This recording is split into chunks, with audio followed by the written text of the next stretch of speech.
Que a graça e a paz do nosso Senhor Jesus Cristo sejam sobre todos nós. Amém? Hoje o Roberto me perguntou se eu saberia pregar à tarde. Eu disse que eu não prego hora nenhuma. Mas eu precisava pregar em todos os momentos. Porque aqui na carta do apóstolo Paulo a Timóteo, na sua primeira carta, ele diz exatamente isso que você já sabe até de cor, provavelmente. Diz assim, 1 Timóteo, 2 Timóteo.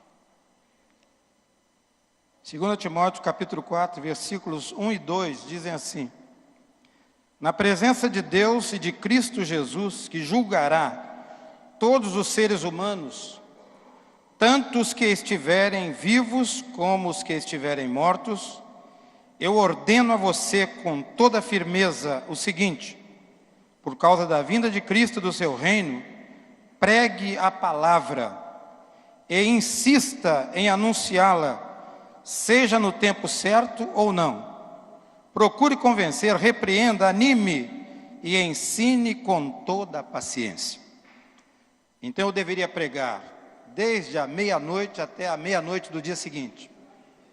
E nós devemos encontrar sempre razões para pregar o Evangelho. Por quê?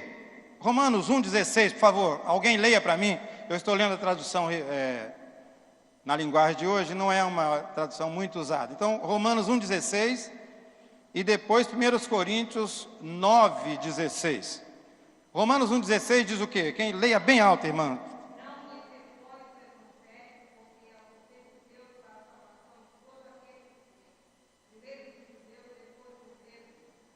O Evangelho é o poder de Deus para a salvação de todo aquele que crê. A igreja de Cristo é o seu corpo. Paulo diz, a igreja é o corpo de Cristo, e o corpo de Cristo é a igreja. Então nós somos o corpo de Cristo. Nós somos Cristo em nós. Eu falei hoje na classe, lembrei para o Eliseu, né? Mas as lições do Eliseu são muito recheadas de muitos textos bíblicos. E eu me lembrei então de João capítulo 14, versículo 23, que diz o quê? Jesus Cristo diz: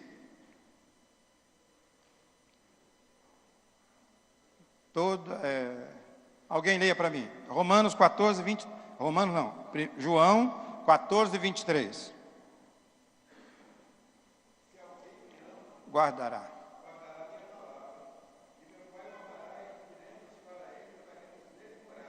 Eu disse então na classe que Deus hoje tem endereço aqui nessa terra. Deus tem endereço aqui, Ele mora em cada um de nós, que o amamos, que o queremos expressar na nossa vida e no nosso viver. Então agora você vai levar Jesus para onde? Jesus vai comigo, Jesus está comigo, Jesus é meu, eu sou dele. Houve uma interação profunda e extraordinária. Eu passei a ser dele pela pregação do Evangelho. Alguém me pregou o Evangelho.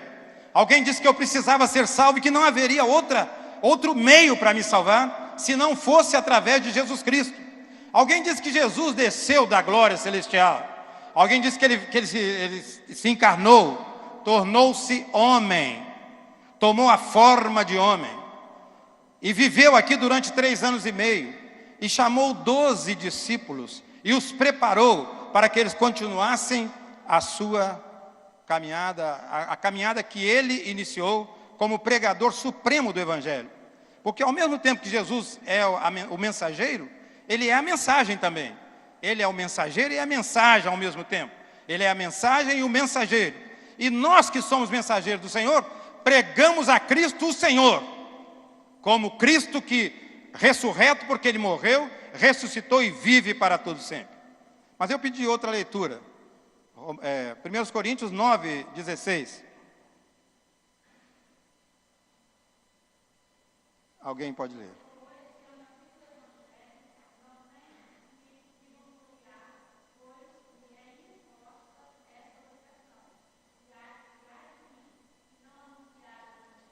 Paulo, ele se considerava um responsável pela pregação do Evangelho. Ele disse: e ai de mim, se eu não pregar o Evangelho. Eu ouvi muito isso da minha mãe, não com relação a pregar o Evangelho, Mas quando ela me dava alguma ordem, ela dizia: e ai de você, se você não cumprir isso que eu estou falando. Mas quando eu chego na Bíblia, eu encontro um homem, que ele, quando eu leio esse evangelho, essa palavra maravilhosa da carta de Paulo aos Coríntios, ele diz, ele tinha tanta fé na pregação do evangelho, ele tinha tanta alegria em pregar o evangelho, que nada mais é do que boas novas, né? Evangelho é boas novas. É eu dizer aos irmãos, é eu dizer às pessoas que existem boas novas, que existem boas notícias, nesse tempo de tantas coisas negativas, nesse tempo de tantas notícias ruins, mas em Cristo nós podemos dar uma nova gloriosa, uma nova perfeita, uma nova extraordinária, porque esta nova transforma o coração do homem e o faz de homem comum em um discípulo do Senhor. Alguém me lembrou, irmãos, nessa semana, uma palavra muito séria e muito sábia. A igreja do Senhor Jesus não está preocupada, ou não deve estar preocupada, em fazer prosélitos. O que é um prosélito?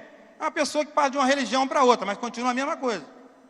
Ela mudou de religião, mas continua a mesma coisa. E Jesus Cristo veio, chamou 12 homens e os fez discípulos. E discípulo significa o quê? Significa mudar de vida. É uma questão de foro interior. Ele teve uma experiência com o Senhor. Agora ele não é mais a mesma pessoa. Ele é uma nova criação, porque ele nasceu de novo, nasceu de Deus, nasceu em Cristo Jesus, o nosso Senhor.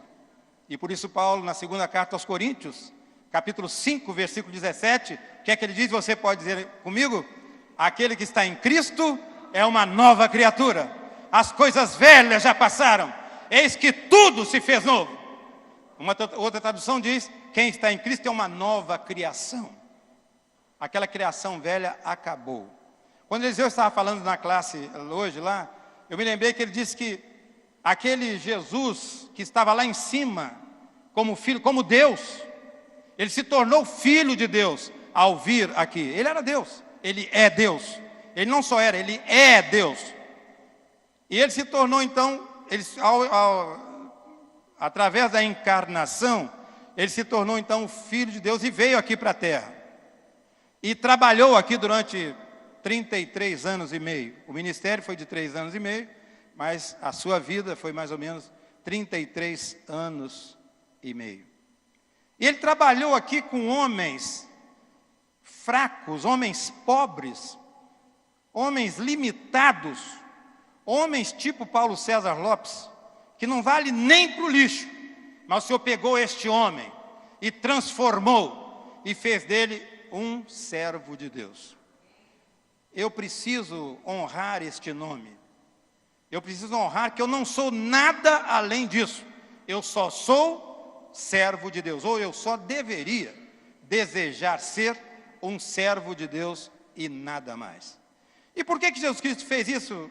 Aquele veio, fez tantos discípulos, fez tantas maravilhas, operou tantas coisas maravilhosas, tantos milagres, alegrou tantas vidas. Eu posso imaginar a mulher samaritana, quando ele quebrando todos os paradigmas, ele quebrando todas as tradições, quando nós já ouvimos aqui recentemente alguém falando, né, que no tempo de Jesus, um homem não falava com a mulher na rua, e muito menos um judeu conversar com o samaritano, era pecado. Alguém me disse que as igrejas que não cantam os hinos do cantor cristão estão em pecado. Eu falei: pastor, espera aí, vamos devagar. A igreja que não canta hino do cantor cristão está em pecado? Absolutamente. Tem tantos cânticos bonitos. Eu gosto muito do cantor cristão e sei que muitos irmãos aqui gostam. E o cantor cristão tem mensagens extraordinárias. Como o hinário para o culto cristão também tem. E outros. E quantas inspirações nós temos recebido nesses dias. Tantas músicas, tantas mensagens muito boas que nós cantamos nos nossos cultos. Mas eu imagino aquela mulher, Jesus quebrando todas aquelas coisas da lei, aquelas coisas das tradições, e ele veio exatamente para quebrar mesmo isso. e para quebrar as religiões que ainda existem dentro de nós. Até nós que dizemos que não somos religiosos, nós temos tantas religiões, tantas coisas que precisam ser quebradas, precisam ser tiradas de nós. Nós temos ouvido isso muito nesses dias aqui nessa igreja, às quartas-feiras e aos domingos também. Então ele sentou-se lá no poço de Jacó, e numa hora imprópria, meio-dia mais ou menos, e ele sabia que aquela mulher samaritana iria ali naquele lugar. E depois que ela teve o encontro com Jesus, nós conhecemos a história, nós conhecemos essa passagem maravilhosa, que ela ficou tão impregnada das palavras de Jesus e tão impressionada com o que ela ouviu de Jesus Cristo, que ela deixou o cântaro, ela esqueceu o que ela foi fazer. Irmãos, quando nós nos encontramos com Jesus, nós esquecemos o que nós íamos fazer, porque nós queremos é ficar com Ele. Ele é a nossa alegria, Ele é a nossa vida, Ele é o nosso Senhor, Ele é a nossa salvação, Ele é o nosso Salvador, Ele é tudo quanto queremos e precisamos. Então ela deixou o cântaro para lá e saiu correndo para anunciar, para pregar o Evangelho, para dizer: venham ver um homem que me falou tantas coisas, me disse tantas verdades, porventura não é este o Cristo? E aí aqueles homens vieram, Jesus permaneceu com eles mais alguns dias, falando-lhes das grandezas do Senhor. Hoje alguém lembrou, não sei se foi na classe, foi aqui, do eunuco, Atos capítulo 9, 9 ou 8? 8, né? Vejam aí. O eunuco, Filipe, foi apanhado pelo Espírito de Deus e levado lá, foi arrebatado lá para um lugar deserto. E naquele lugar deserto, tinha uma pessoa sedenta do Senhor. Irmãos, às vezes nós fazemos nossos planos e não há nada errado nisso. Nós fazemos uma agenda para a visitação, para a pregação do Evangelho, está perfeitamente correto. E Deus quer isso. Só que muitas vezes nós vamos naquela direção, naquele lugar que nós agendamos, e não acontece nada naquele lugar. Eu me lembro que há uns 10 anos atrás, eu e Edneia e mais um casal, saímos para fazer 3 visitas. As 3 visitas não foram possíveis. Ninguém estava em casa. E quando nós estávamos voltando no carro do irmão que estava nos conduzindo, passando por uma determinada rua e numa casa, falou assim: isso que nós podíamos chegar aqui. Já era quase 9 horas da noite. E ao chegar naquela casa, era uma casa de uma família que estava, um casal que estava atravessando, uma família que estava atravessando uma dificuldade muito grande, de irmãos, e ela agradeceu muito porque nós fomos ali naquele dia, naquela hora. Era ali que Deus nos queria. Nós fizemos a agenda. O coração nosso era fazer alguma coisa para o Senhor, era atender a ordem do Senhor. Só que nós colocamos, nós pomos e Deus dispõe, né? Ele sabe onde estão os peixes, ou onde está o peixe com a moeda na goela. Ele sabe. Outra vez, uns irmãos saíram para pregar o Evangelho, e eles tinham uma ordem, uma sugestão dos irmãos coordenadores: prega no mais tardar até 9 horas da noite. Nós vamos seguir a rua tal. Cada grupo saía com a sua responsabilidade. Quando faltavam 5 minutos para as 9 horas, eles saíram de uma casa, um grupo de 3 irmãos, e alguém falou: olha, faltam 5 para as 9. Convém bater nessa casa, é a próxima. Aí o outro falou: mas faltam 5 minutos. E agora? Nós vamos passar da hora se a pessoa abrir. Alguém falou: não, vamos bater. Falta 5 minutos ainda, quem sabe? Em 2 minutos pode acontecer. E eles bateram, e a pessoa abriu aquela janelinha, o olho mágico, abriu a janelinha e falou: olha, aguardem um pouquinho que eu vou trocar de roupa. Ele estava pronto para dormir. Mas eles chegaram, disseram: nós viemos aqui, se o senhor quiser ouvir da palavra de Deus. Ele foi lá, chamou toda a família e ouviu a palavra do Senhor. E naquela noite, a família foi ganha pelo Senhor. Havia uma agenda, irmãos. Essa agenda denota o nosso desejo de servir ao Senhor. Nós não queremos fazer as coisas de qualquer maneira. mas nós estamos submissos à agenda celestial. Quando Jesus pegou Filipe e levou lá para aquela estrada deserta, era deserta para todo mundo, menos para o Espírito de Deus, porque ali haveria um homem que provavelmente seria o primeiro missionário na Etiópia, talvez o primeiro missionário na África. Aquele homem rico, superintendente, aquele homem que ocupava um posto alto no governo, e ele estava ali lendo Isaías, só que não entendia nada. Isaías 53. E o Espírito mandou que Elias chegasse àquele carro. E ao chegar no carro, ele foi conversando com ele, e Elias perguntou: você está entendendo o que você está lendo? Não, como é que se ninguém me explicar aí? A partir daquela escritura, Elias começou, Filipe começou a explicar a ele o plano de salvação, e em dado momento ele falou: o que me impede que eu seja batizado? Ele viu que havia água abundante ali num certo lugar, e Filipe disse: a única coisa necessária é que se você crê de todo o coração. Eu creio. Então foi batizado, voltou para o carro, e o texto da Bíblia termina dizendo que ele saiu jubilosamente, saiu alegremente. Por quê? Porque teve um encontro transformador com Jesus Cristo. Filipe não lhe falou de religião, de judaísmo, disso ou daquilo. Falou apenas de uma pessoa viva. Jesus Cristo é o Senhor. Louvado seja o nome de Jesus. Senhor, nós te damos graças, porque nesta tarde, Senhor, neste horário novo, nessa hora que para muitos é imprópria, mas não é imprópria para a reunião da igreja, não é imprópria para ouvir as coisas do Senhor, não é imprópria para adorar o Senhor, não é imprópria para fazer a vontade do Senhor. Glórias e aleluias ao Senhor, porque viemos aqui neste horário para ouvir das grandezas do Senhor, aquilo que o Senhor faz, aquilo que o Senhor fez e aquilo que o Senhor é. Nós adoramos o Senhor e queremos, ó Deus, que a palavra do Senhor encontre lugar em cada coração, em nome de Jesus. Amém. Eu fui informado que os irmãos estão terminando o mês de ação social. Eu anotei uma frase aqui, eu não sei se há gravação aí, se os irmãos gravaram, e não sei se a irmã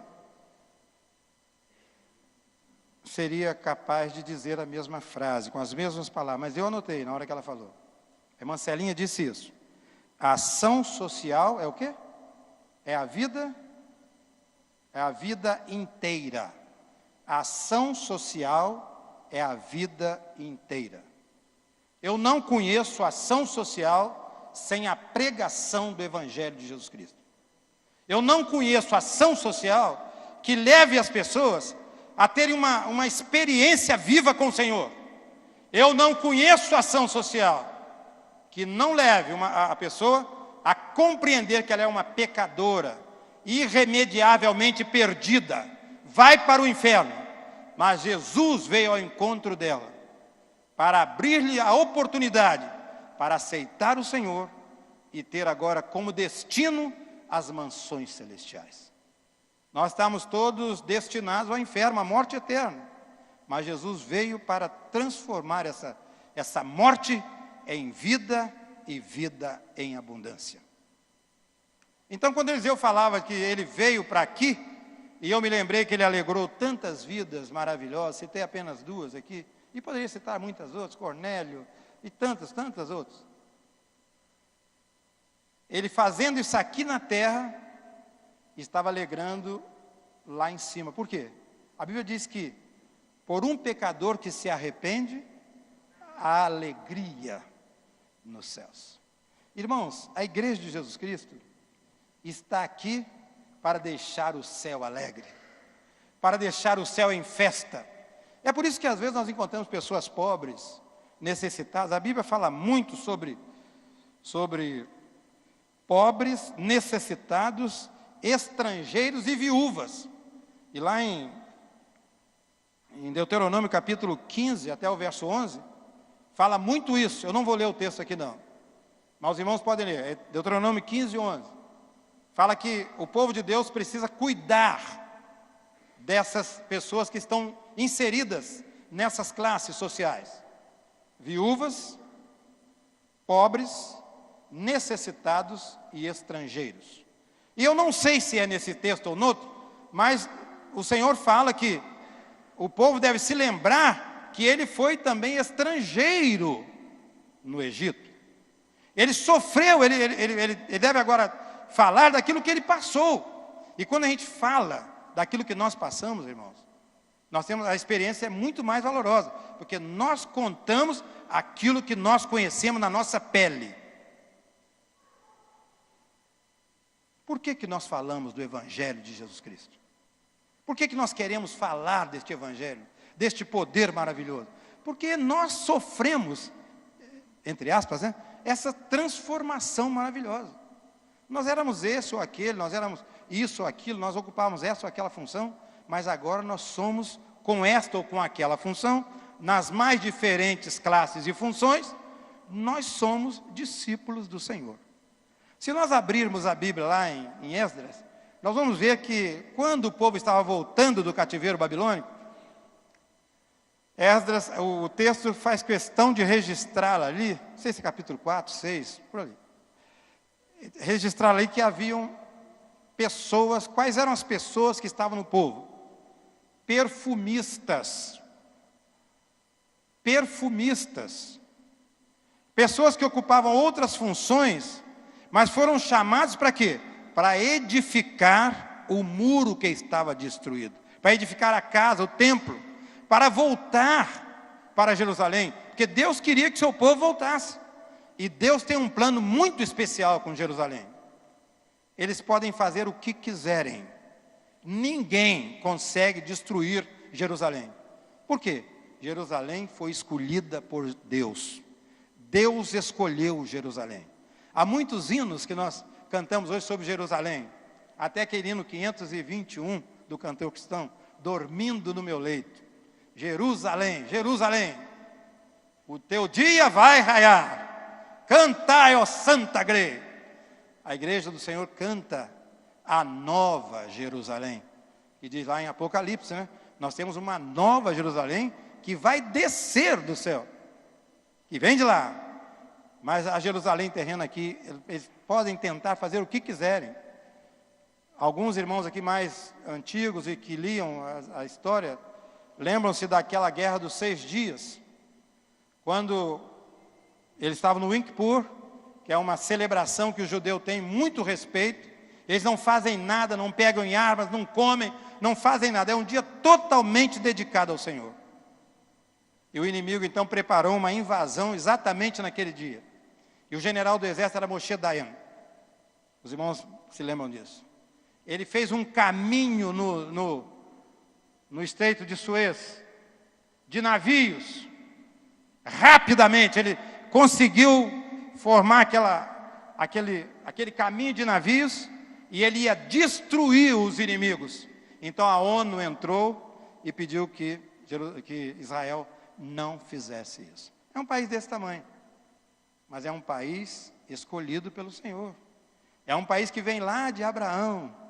Eu farei de você, Abraão, eu farei de você uma grande nação. Você pode, se você puder contar as areias que estão nas praias do mar, e que tipificam os israelitas naturais, quer dizer, os judeus que nasceram lá, que são judeus. A areia da praia do mar tipifica aqueles que são os judeus naturais. Se você puder contar essas areias, a sua descendência será como esse povo. Isto é, não tem como contar. Ou então, se você preferir, olhe para os céus e conte as estrelas. Se você conseguir contar as estrelas que tipificam os filhos de Deus, os que foram remidos pelo sangue do Senhor, independentemente de serem ou não judeus nascidos lá em Israel. Então as estrelas do céu tipificam os cristãos que receberam Cristo como seu Senhor e como seu Salvador. E as areias da praia do mar significam aqueles que nasceram de Abraão, de Isaque e de Jacó. Então, meus irmãos, hoje nós estamos aqui para fazer filhos de Deus. Nós estamos aqui para pregar o Evangelho, para anunciar que em Cristo há esperança. Nós somos às vezes questionados, por que nós não estamos fazendo nada quando o mundo está aí no Brasil, né? Esqueçamos o mundo, mas o Brasil está com essas manifestações em muitos lugares, em quase todos os estados, se não em todos, e em muitas cidades, inclusive aqui em Cachoeiro. Às vezes nós somos questionados, mas nós temos uma esperança que está no Senhor. A nossa esperança é o Senhor. Nós estamos orando, nós estamos clamando ao Senhor. E buscar-me-eis e me achareis, quando me buscardes de todo o vosso coração. Clama-me, invoca-me e eu te responderei. Anunciar-te-ei coisas grandes e firmes que não sabes. Isaías também fala isso, 56, né? 57, 6. Todo aquele que invocar o nome do Senhor será salvo. E manda que nós o invoquemos, que nós tenhamos uma postura de dependência total do Senhor. A igreja do Senhor depende do Senhor. E para encerrar, irmãos, essa palavra, eu quero ler aqui em Gálatas capítulo 6.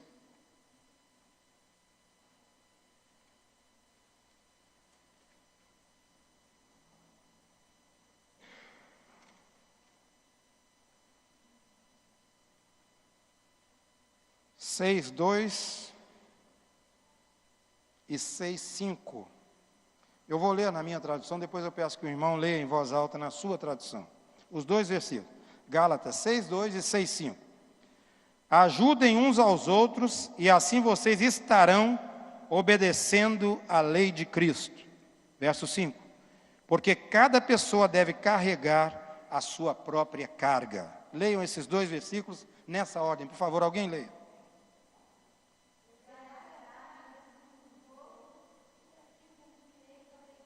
5, Orizete. Primeiro diz que cada um deve. Diz que nós devemos levar as cargas uns dos outros. E depois diz que cada um deve levar a sua própria carga. Eu creio que todos os irmãos já viram alguns irmãos ricos que parecem pobres. E alguns irmãos pobres que parecem ricos. Já viram isso? Eu aprendi um cântico com a Dulce Consuelo Lopes Purim, quando ela era iberista, eu era solteiro ainda, há muitos anos, lá no Rio de Janeiro. Uma vez nós fomos fazer um trabalho lá em Iaúma, um dos bairros lá do Rio, e ela ensinou para a classe de crianças uma musiquinha assim: o rico pensa que é rico, mas é pobre. O rico pensa que é rico, mas é pobre, porque não tem a salvação. A salvação que é o único tesouro. Eu que sou pobre, sou rico mais que o rico. Eu que sou pobre, sou rico mais que o rico, porque já tenho a salvação que é o único tesouro. Então, irmãos, às vezes nós vivemos preocupados em ter as coisas. Nós queremos ter, nós precisamos ter. Às vezes nós não temos nem tempo de olhar para uma pessoa que está necessitando, porque nós temos as nossas atividades, nós temos as nossas buscas, nós temos a nossa desenfreada carreira para conquistar tantas e tantas coisas. E esquecemos que existem pessoas que precisam da nossa mão. Existem pessoas que precisam de nós estendermos a nossa mão, darmos uma palavra, uma atençãozinha só, de 3 minutinhos. E isso nós temos dentro das igrejas. Dentro das igrejas evangélicas. Às vezes nós temos uma saúde boa, nós temos uma condição, temos nossa casa, temos, enfim, nossa vida, nosso emprego, nossa aposentadoria. Enfim, nós vivemos uma vida assim como que parece que distanciados, nós não vemos pessoas assim que estão ao nosso lado, que estão cantando conosco no coro. Mas nós não temos tempo para ver. E se você não procurar, e se não for através de outras pessoas, essa pessoa que está necessitada nunca vai falar nada com você. E você vai achar, puxa vida, fulano está muito bem. Porque eu a vejo sempre sorrindo, Eu a vejo sempre nas reuniões, ela está sempre presente, está sempre alegre, sempre, quando ela ora uma oração assim, assada. Então eu creio que essa questão de cada um deve levar a carga uns dos outros, ou melhor, cada um deve levar a sua própria carga, é quando o irmão tem a sua luta, mas esse irmão está ali aos pés do Senhor. Eu estou aos pés do Senhor. O Senhor está comigo. E Deus manda, às vezes, um irmão que nem sabe de nada para ir lá naquele momento, naquela situação. Eu vim aqui para te dar essa ajuda, se assim. Ele não falou nada, mas Deus falou com o irmão. Irmãos, às vezes nós ficamos muito preocupados em angariar coisas para nós mesmos, para o nosso bem-estar. E eu quero fazer uma confissão aqui, irmãos, de alegria. Eu fiquei muito feliz, eu ainda me lembro daqueles domingos, últimos domingos do mês, antes de completar os 75 anos, né? Da igreja, que nós tínhamos aquilo que era o quê? Crônicas, não sei bem o quê. Marisa que sabe o que era aquilo. Fazia aquelas, puxa, a gente ficava vendo aquela maravilha. E quando chegou naquele ano, acho que foi na década de 80, se não me engano, 70, 60, sei lá quando, que apresentou aquele hino, Satisfação é crer em Cristo. Eu aprendi esse hino num retiro de jovens da Igreja Batista de Irajá. Eu era de outra igreja e os irmãos me chamaram para ir, para ficar tomando conta da música. Imagine, quem não sabe nada de música toma conta de música. E uma irmã que tinha estado no Palavra da Vida, ela falou, olha, eu aprendi, não estava, nós tínhamos uns 40 cânticos para cantar. Nós cantávamos muito. E ela falou, olha, eu aprendi no Palavra da Vida, eu estou chegando no Palavra da Vida, semana passada, estive lá e tal, e aprendi um hino. Para que ela ensinou? Quando nós aprendemos o hino, nós cantávamos 5 vezes este hino. Aí alguém falou, vamos parar de cantar, porque nós vamos idolatrar o hino. E nós não podemos idolatrar coisa nenhuma. Naquelas semanas do ano passado, do ano anterior ao passado, e deste ano, quando nós tínhamos aquelas semanas de oração, quem não se lembra daquele pastor que veio, aquele primeiro pastor, pastor Joraci, lá de Itaperuna, não é? Quem não se lembra da irmã Arali com as suas pinturas aqui? Eu fiquei olhando o Rodrigo, ele pegou algumas daquelas telas que ela fazia, eu também queria pegar. E eu ficava tentando ali, trazia papel, eu ficava tentando pintar aquilo. Eu falei, não é possível, aquilo ali não vai dar certo. Mas ela botava um risquinho para lá, outro para cá, eu falei, não vai dar nada ali. E saía tudo certinho. E o meu, que eu estava vendo a ela fazendo, e ali e tal, o meu saía tudo errado. Mas quem não se lembra da irmã ali? Quem não se lembra do pastor Pedro, lá da Bahia, né? Do pastor Ivênio. Há poucos dias, semana passada, encontramos com um daqueles amigos que o Ivênio fez questão de trazer. Eu me lembro que ele sentou lá no último banco deste lado. E ele estava afastado da guerra, não sei quantos anos estava afastado. Domingo passado nós tomamos o ônibus juntos, eu e a Edneia, e vimos o casal, encontramos no ônibus, começamos a conversar. Nós estamos indo para a primeira igreja. Ele voltou para o Senhor. Irmãos, é maravilhoso, irmãos. A gente não sabe o que o Espírito está fazendo. E o Espírito está dando sede. Sede e fome. Mas que fome é essa e que sede é essa? É sede e fome da palavra de Deus. E nós queremos isso. Nós fomos exortados. Aliás, a profecia, ela tem 3 aspectos maravilhosos, né? Aqui, os irmãos podem acompanhar comigo. 1 Coríntios 14, 3. Eu vou terminar já, meus irmãos. 1 Coríntios 14, 3.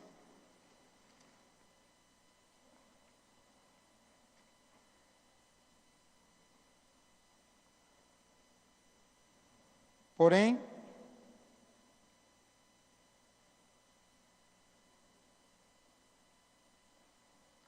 quem anuncia a mensagem de Deus, fala para as pessoas, ajudando-as e dando-lhes coragem e consolo.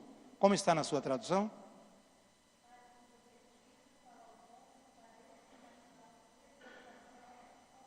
Edificação, as mensagens, a profecia. precisa ter esses 3 aspectos fundamentais para edificar a igreja do Senhor, para consolar o povo do Senhor e para exortar o povo do Senhor. E quando nós estamos ligados ao Senhor e queremos realmente mudanças nas nossas vidas, não importa que venha uma chamada, uma exortação muito grande, uma disciplina muito grande. Eu me lembro quando nós estávamos na campanha nacional de evangelização, 1965, do barquinho, né? Jesus Cristo, a única esperança. Irmãos, como nós ouvíamos palavras de... Um seminarista lá falava assim, poxa, o pastor xingou todo mundo e nós estamos felizes. Porque ele chamava a atenção duramente. Nós não podemos realizar uma campanha de âmbito nacional num país de dimensões continentais apenas trazendo o Billy Graham aqui. Apenas formando um coral de 10 mil vozes. E apenas tendo um alvo de 10 mil pessoas. Nós precisamos ter a nossa vida no altar. Santificai-vos para amanhã, o Senhor fará maravilhas no meio de vocês. Abandonem o pecado, abandonem essa vida dúbia, abandonem essas coisas que vocês e nós estamos fazendo. Nós precisamos nos arrepender para que Cristo possa nos usar. E Billy Graham não amaciava também não. Se nós lemos as literaturas dele, nós vemos. E nenhum profeta de Deus está pensando em falar qualquer coisa, ou para machucar, ou para apenas passar a mão pela cabeça. O que o profeta de Deus quer fazer é pregar a palavra de Deus, como o Senhor mandou. E ele faz isso com alegria, ele faz isso com submissão, e ele faz isso, sobretudo, com respeito ao auditório que está diante dele. Nós não sabemos as pessoas que estão aqui. Eliseu falou há umas quartas-feiras atrás aí, que muitos de nós talvez estejamos brincando de ser crentes. E temos que ter cuidado. É preciso que nós coloquemos de novo a nossa vida no altar, à disposição do Senhor. Senhor, eu reconsagro a minha vida. Eu quero ser um servo do Senhor. E no 304 diz, quero ser um vaso de bênçãos, se um vaso escolhido de Deus. Para as novas levar aos perdidos, boas novas que vêm lá dos céus. Faze-me vaso de bênção, Senhor. Isso na letra antiga, né? Vaso que leve a mensagem de amor. Eis-me submisso para teu serviço. Tudo consagro ao Senhor. Irmãos, eu não quero ter uma mensagem objetiva, falando para os irmãos. Eu quero falar subjetivamente, falar para mim primeiro. Eu preciso de tudo isso que eu falei. Eu preciso em grau muito maior do que qualquer um de vocês. Mas uma coisa eu quero, eu não sei pregar, mas preciso pregar. Eu não sei orar, mas preciso orar. Aliás, a Bíblia diz que, em Romanos 8, né? Diz que nós não sabemos orar como convém. Paulo diz isso. Mas o Espírito intercede por nós com gemidos inexprimíveis. Eu não sei orar, não sei falar, não sei nada, mas eu quero fazer a obra de Deus. Eu me apresento ao Senhor nesta manhã, nessa tarde. Eu quero ser um com o Senhor. Porque como igreja do Senhor, eu preciso servi-lo e servir também aos irmãos. Ação social é servir a Deus e servir aos irmãos. Amém. Senhor, eu quero viver para servir ao Senhor. Eu quero ser um novo homem para glorificar e exaltar o Senhor e edificar a igreja de Jesus Cristo. Em nome de Jesus. Amém.